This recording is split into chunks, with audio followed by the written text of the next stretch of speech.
In 1784, a counterfeiter named David Reynolds walked free from a Pennsylvania courtroom despite overwhelming evidence against him. How? He simply read a single Bible verse aloud, Psalm 51, and claimed an ancient legal privilege called benefit of clergy. The judge had no choice but to release him. In another case, a wealthy Virginia planter accused of assault simply paid the local magistrate a substantial fine, which suspiciously ended up in the magistrate's pocket rather than the public treasury. The case disappeared. Meanwhile, across colonial borders, a notorious horse thief named Jacob Williams committed crimes in Maryland, fled to Virginia when authorities closed in, then moved to North Carolina when Virginia constables started asking questions. He was never caught, because no single colony had the authority or resources to pursue him across borders. Welcome to early America, where escaping justice didn't require elaborate prison breaks or dramatic shootouts. Instead, clever criminals exploited a maze of legal loopholes, corrupt officials, jurisdictional confusion, and outdated medieval laws that allowed them to evade punishment entirely, all without a single police officer standing in their way. This is the story of how early Americans gamed a broken system. Between the early 1600s and the late 1800s, American justice operated under a fragmented, inconsistent system inherited from England and adapted, often poorly, to frontier conditions. Each colony, and later each state, maintained its own legal code, its own courts, and its own definitions of crime and punishment. What constituted a felony in Massachusetts might be a misdemeanor in Virginia.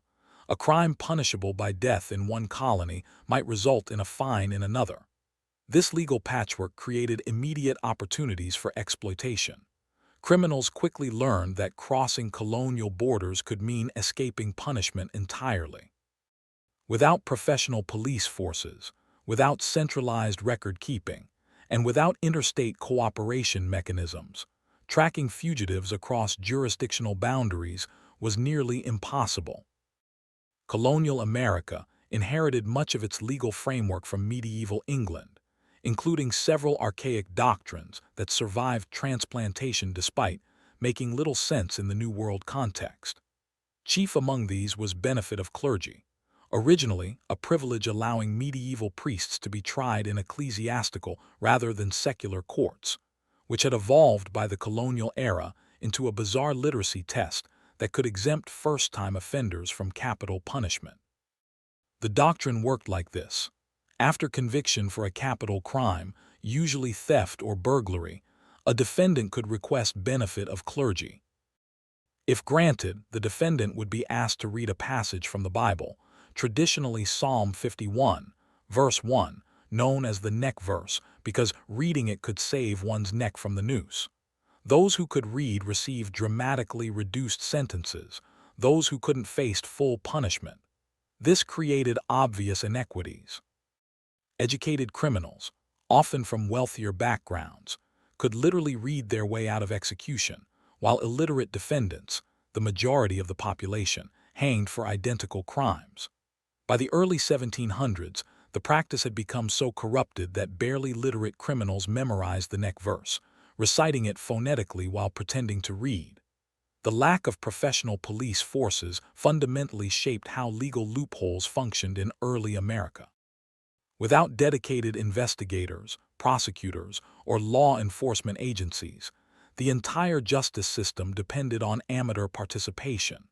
Constables, usually unpaid citizens serving brief, mandatory terms, had neither training nor motivation to conduct thorough investigations. Sheriffs, while more professional, were primarily tax collectors and court administrators who handled law enforcement as a secondary duty.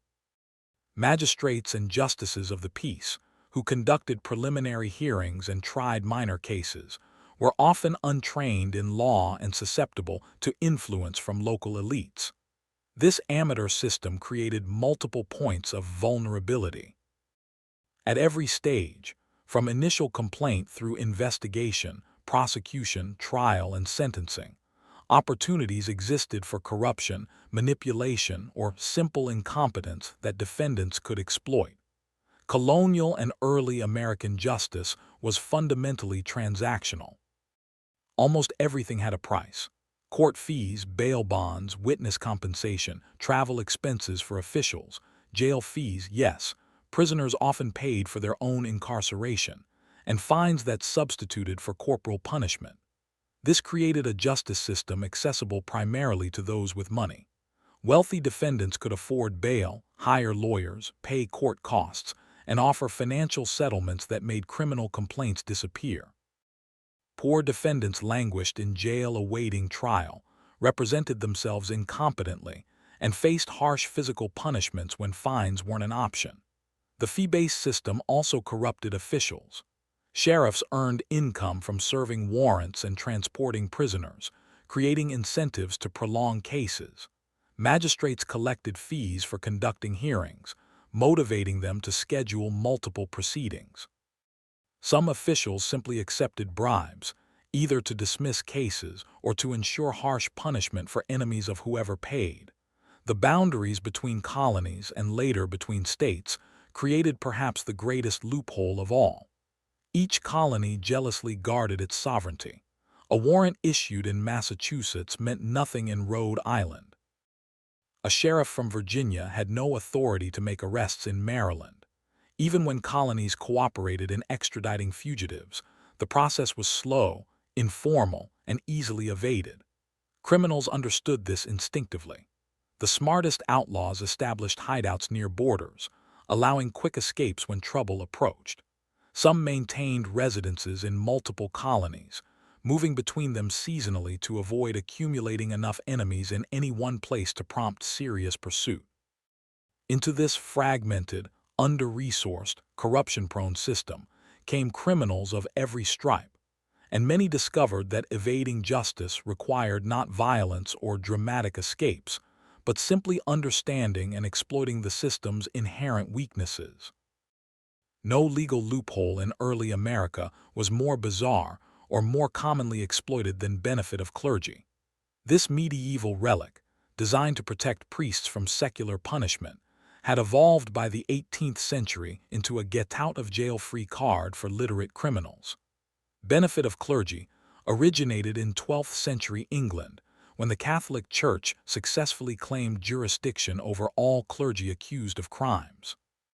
Since reading Latin was considered proof of clerical status, defendants could demonstrate their eligibility by reading a passage from the Latin Bible.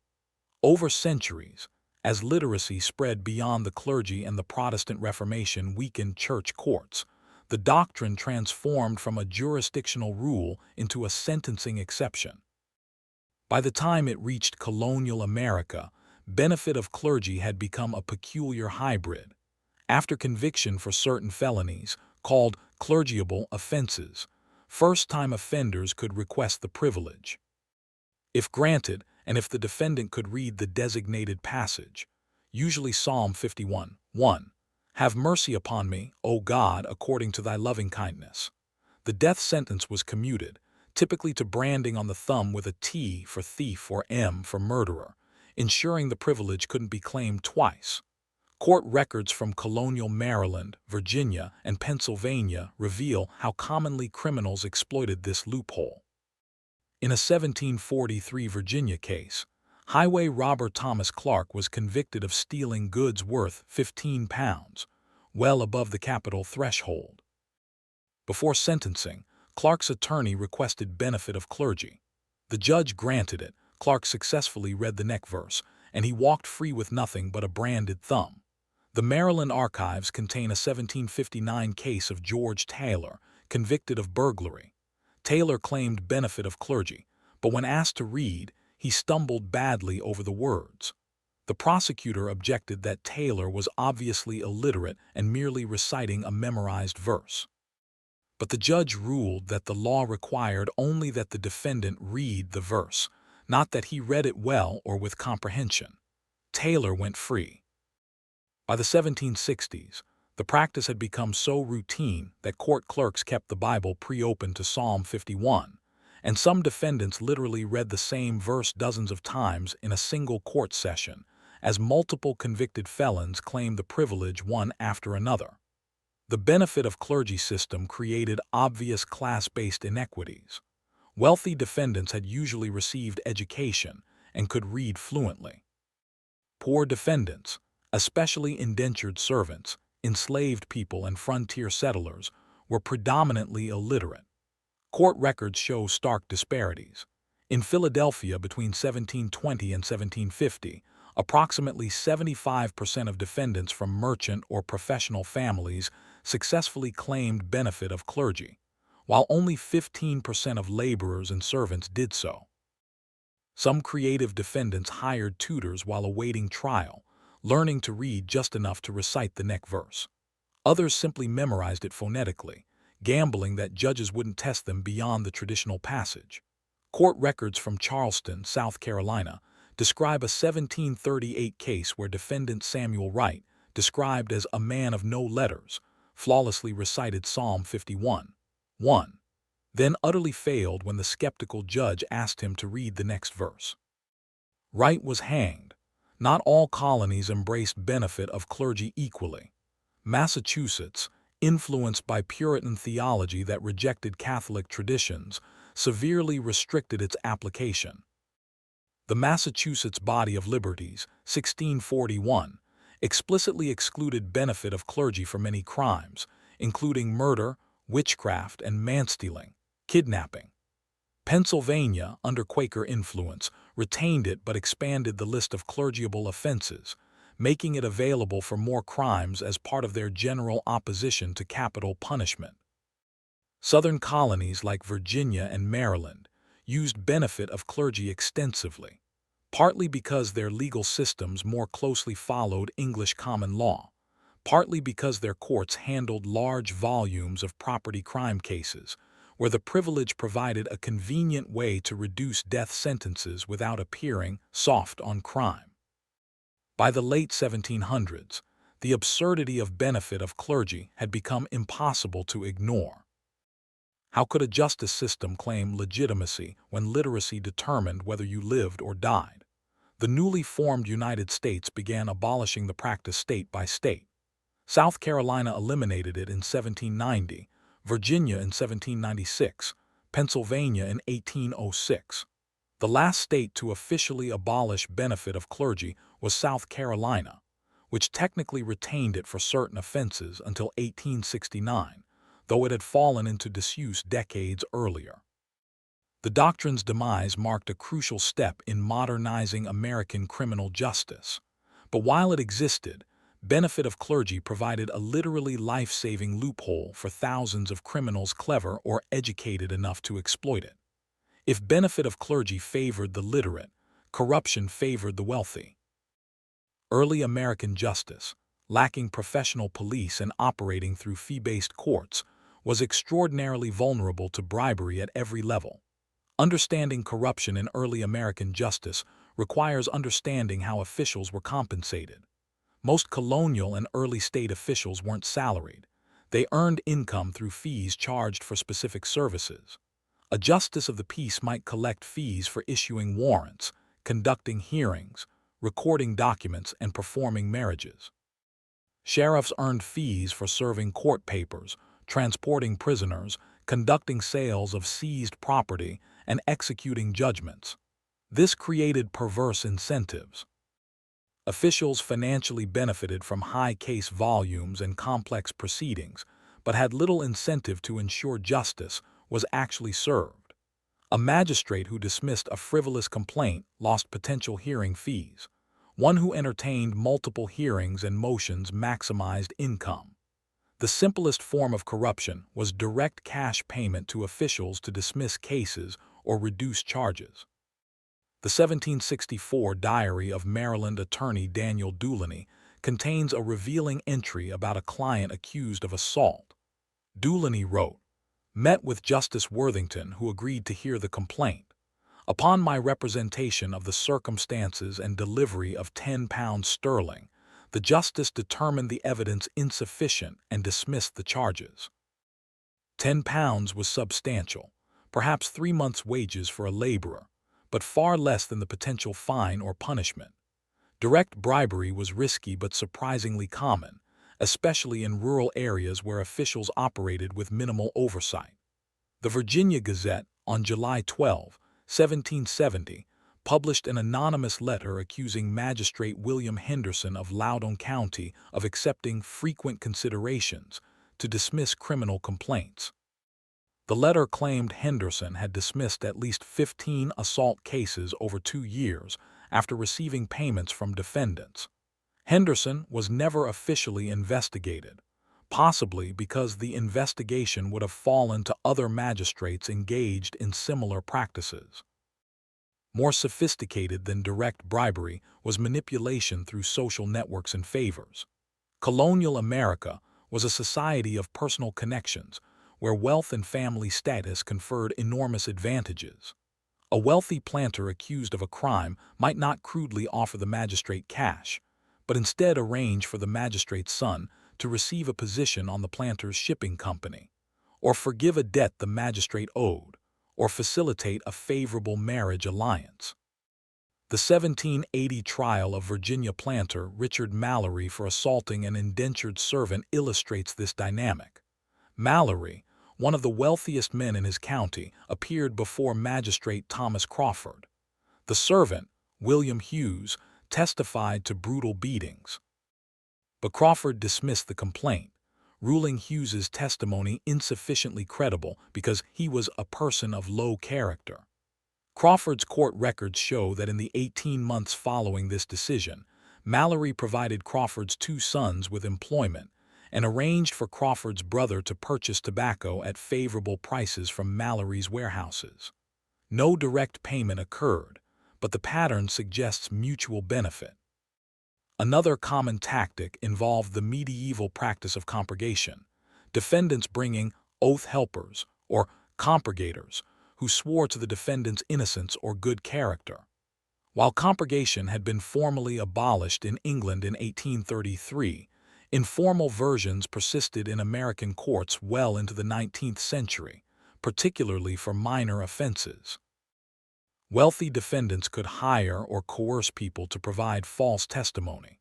The 1792 Pennsylvania court records include a counterfeiting case against merchant Samuel Lloyd. 6. Respectable citizens testified that Lloyd was honest and couldn't possibly have knowingly passed counterfeit notes. Later evidence revealed that Lloyd had paid each witness between £5 and £20 for their testimony. The case against Lloyd collapsed, though one of the false witnesses was later prosecuted for perjury, a rare outcome. Perhaps the most insidious corruption was selective prosecution, officials choosing which crimes to investigate and prosecute based on bribes, social connections, or personal interests. A wealthy defendant could make problems disappear not by bribing officials to dismiss charges, but by ensuring charges were never filed in the first place. The lack of professional police made selective prosecution easy.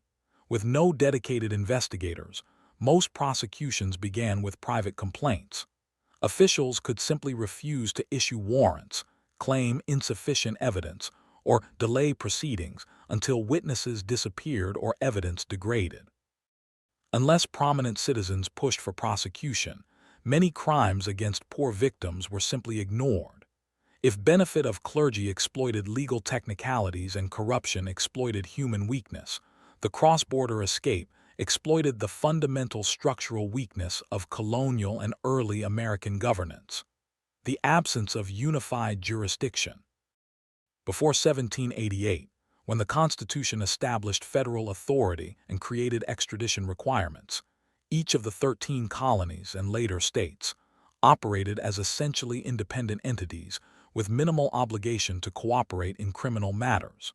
The Articles of Confederation, 1781-1788, contained no extradition provision whatsoever.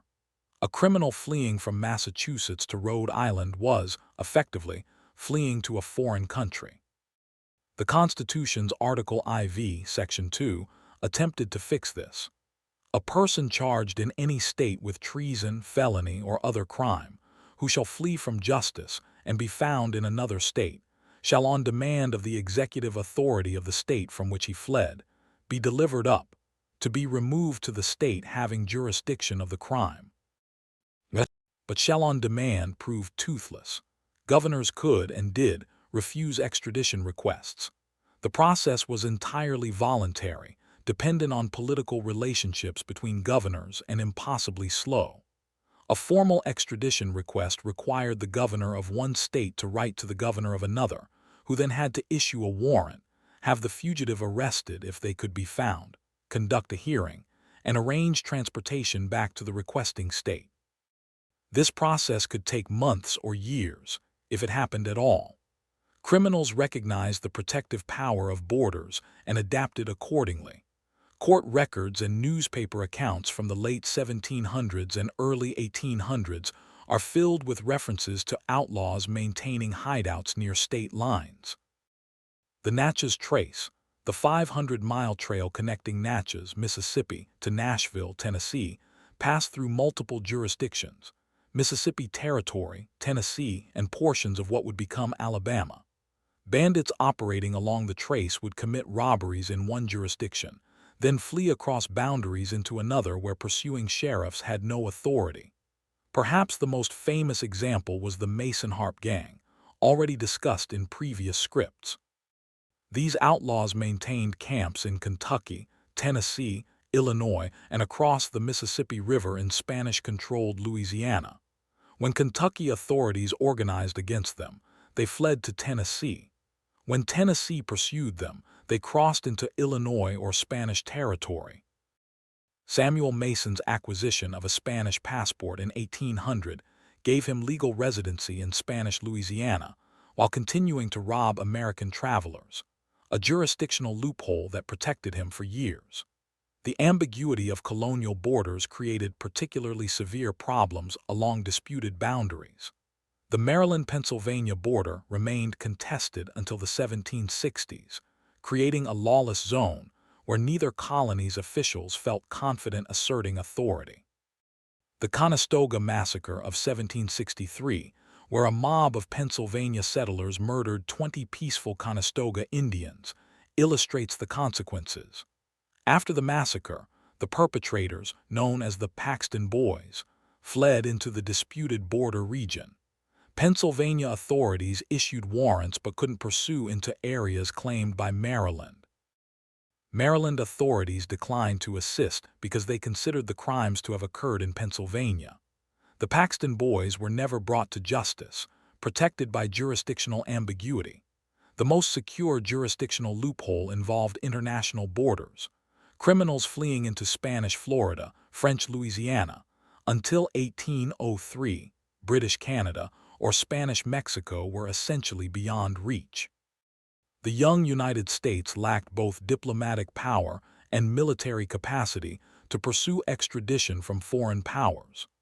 Thomas Hickey, convicted in 1776 of conspiring to assassinate George Washington and subsequently hanged, had accomplices who fled to British-held territories. Despite their role in an attempted assassination of the commanding general during wartime, they lived freely in British Canada for the rest of their lives, protected by international boundaries the Continental Congress had no power to cross. Even after Louisiana Purchase, 1803, and the establishment of better diplomatic relations, international fugitives remained largely safe. Extradition treaties were rare, enforcement mechanisms weaker still. A criminal who could reach foreign soil had effectively escaped American justice. The widespread exploitation of legal loopholes in early American justice had profound and lasting effects on how communities understood law, fairness, and the legitimacy of government authority. When communities repeatedly witnessed criminals escaping punishment through technicalities, bribes, or border hopping, public faith in formal justice eroded. If a literate horse thief could read a Bible verse and walk free while an illiterate thief hanged for identical crimes, how could ordinary citizens believe in a just system? If wealthy defendants could pay their way out of trouble while poor ones suffered harsh punishment, why respect legal authority at all? This erosion of trust had tangible consequences. Victims increasingly handled disputes privately rather than involving courts they saw as corrupt or ineffective.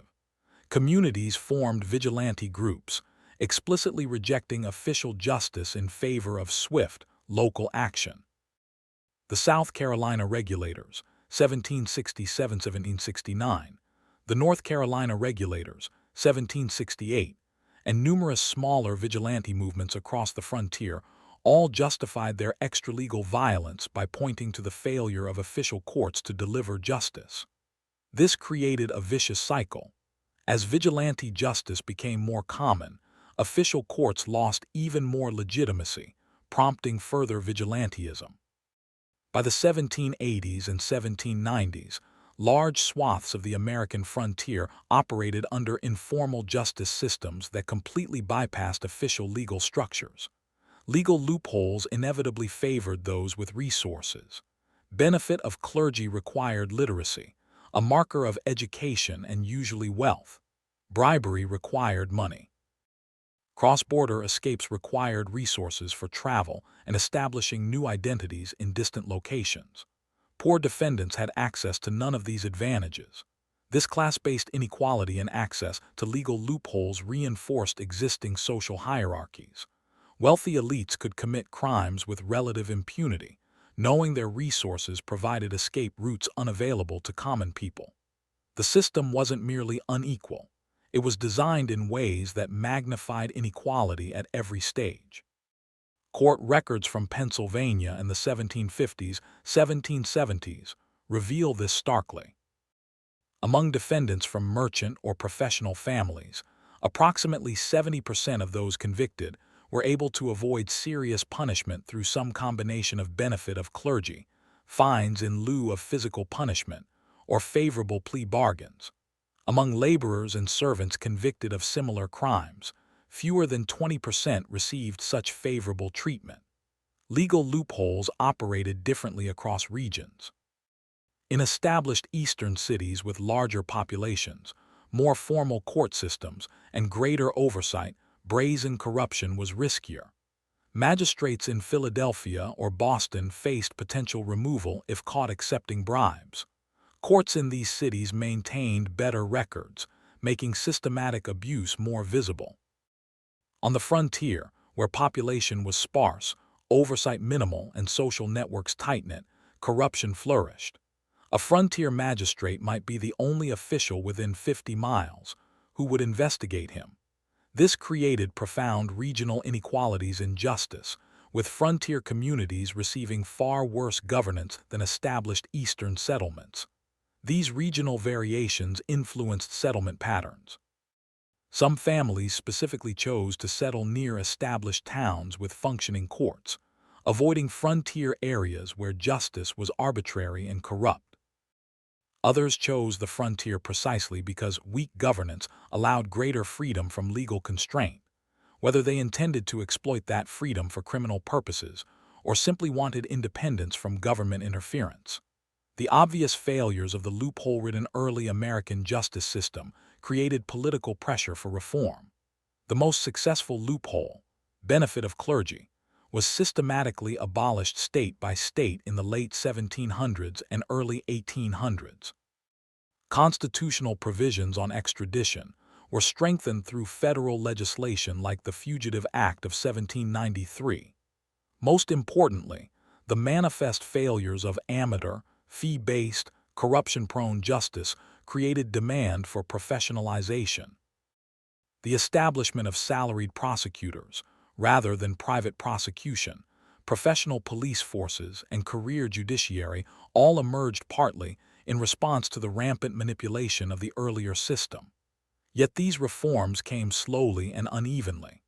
As late as the 1830s, many rural areas still operated under systems that would have been recognizable and exploitable to criminals of the 1730s. The legal loopholes that plagued early American justice may seem like quaint historical curiosities, but their modern equivalents persist in ways that should concern contemporary citizens. Just as benefit of clergy allowed criminals to escape punishment through archaic technicalities, Modern criminal justice contains numerous technical loopholes that skilled attorneys exploit.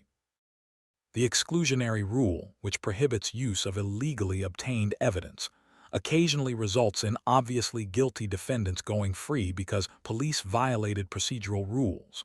While the rule exists for good reason, protecting constitutional rights from government overreach, it functions similarly to benefit of clergy, a technical legal doctrine that sometimes produces outcomes disconnected from actual guilt or innocence. Statute of limitations laws create another parallel. A person can commit serious crimes, but escape prosecution simply by evading detection long enough. While these laws prevent the injustice of prosecuting people for decades-old offenses when evidence has degraded and memories faded, they also allow criminals who successfully hide to eventually achieve legal immunity, not unlike the cross-border fugitives of early America who stayed out of reach long enough for authorities to give up. If anything, the wealth-based inequalities that characterized early American justice have intensified in modern times. Wealthy defendants hire expensive attorneys who know how to navigate complex legal systems, negotiate favorable plea deals, and exploit procedural technicalities. Poor defendants rely on overworked public defenders who lack time and resources to provide comparable representation. The ability to post bail creates a modern parallel to how wealth bought freedom in colonial courts. Wealthy defendants post bail and remain free while awaiting trial, maintaining jobs and family connections. Poor defendants languish in jail, not because they're more guilty, but because they can't afford bail. Studies show that defendants held in jail pre-trial are significantly more likely to be convicted and receive harsher sentences than defendants released on bail, even when accused of identical crimes. The jurisdictional confusion that protected early American criminals, by allowing them to flee across colonial boundaries, has modern equivalents in both physical and digital spaces. International cybercriminals operate from countries with weak extradition treaties, committing crimes against American victims while remaining physically beyond reach, exactly as Samuel Mason operated from Spanish Louisiana while robbing American travelers. Even within the United States, jurisdictional complexity protects some criminals. White-collar crimes often span multiple states, creating complicated questions about which jurisdiction should prosecute. Federal versus state authority creates additional complexity.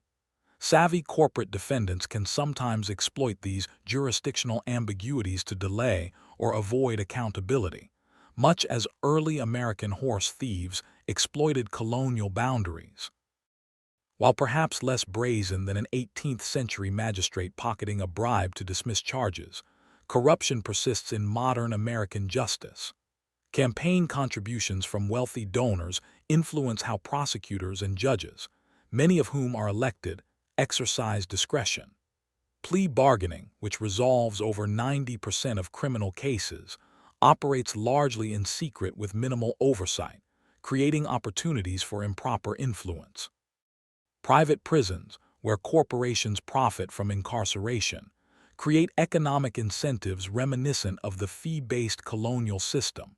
Entities that benefit financially from high incarceration rates, regardless of whether imprisonment serves justice. Modern American justice has eliminated some of the most absurd loopholes. No one reads Bible verses to escape execution anymore, and governors can't casually refuse extradition.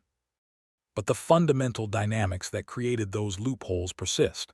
Complex legal systems create technical escape routes. Wealth provides access to better legal representation. Jurisdictional boundaries create confusion criminals exploit, and human officials remain susceptible to influence and corruption. The question facing modern Americans is whether our justice system contains loopholes. It does. The question is whether we're willing to learn from history's lessons about what happens when loopholes become so numerous and accessible that justice becomes optional for those clever or wealthy enough to exploit them. The legal loopholes that early Americans exploited reveal an uncomfortable truth about all justice systems. They're only as effective as their design allows, and only as fair as their administration ensures. When medieval doctrines like benefit of clergy allowed educated criminals to literally read their way out of execution, when corruption was routine and expected, when crossing a colonial border meant escaping all accountability, the system wasn't just flawed, it was fundamentally broken. Yet these weren't aberrations or anomalies. They were features of a deliberately constructed system that reflected the values and power structures of the time. Benefit of clergy persisted because it served the interests of educated elites who controlled courts and legislatures. Corruption flourished because the fee-based system and lack of professional law enforcement created irresistible incentives and minimal accountability. Jurisdictional chaos continued because neither colonies nor early states wanted to cede sovereignty to a central authority that might have coordinated criminal justice more effectively. The gradual elimination of these loopholes, the abolition of benefit of clergy, the professionalization of law enforcement, the establishment of clearer extradition procedures, the implementation of salaried rather than fee-based courts, required sustained political will and institutional reform. These changes didn't happen automatically. They required citizens recognizing that the existing system was unjust and demanding something better. The parallels to modern American criminal justice challenges should be clear. Today's system contains its own loopholes, some justified, some not. Technical legal doctrines sometimes free guilty defendants. Wealth dramatically affects outcomes. Jurisdictional complexity protects some wrongdoers. Corruption, while less brazen, persists in subtle forms. Whether these modern loopholes will be addressed depends, as it did in the 18th and 19th centuries, on whether citizens demand reform. Will we tolerate a system where wealth largely determines justice outcomes? Will we accept jurisdictional complexities that allow powerful wrongdoers to escape accountability?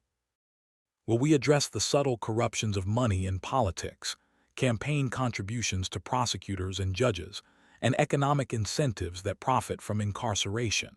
History suggests that unjust systems don't reform themselves. They reform when citizens recognize injustice and insist on something better. What do you think? Are modern legal loopholes comparable to the historical examples we've explored, or have we made sufficient progress that the comparison is unfair? What loopholes in today's criminal justice system concern you most? Share your thoughts in the comments below. If you found this historical exploration enlightening, please like this video and subscribe to our channel for more deep dives into how early Americans dealt with crime, justice, and law before modern police forces existed. Check out our previous videos on public executions, escaped criminals, and the role of the church in colonial justice.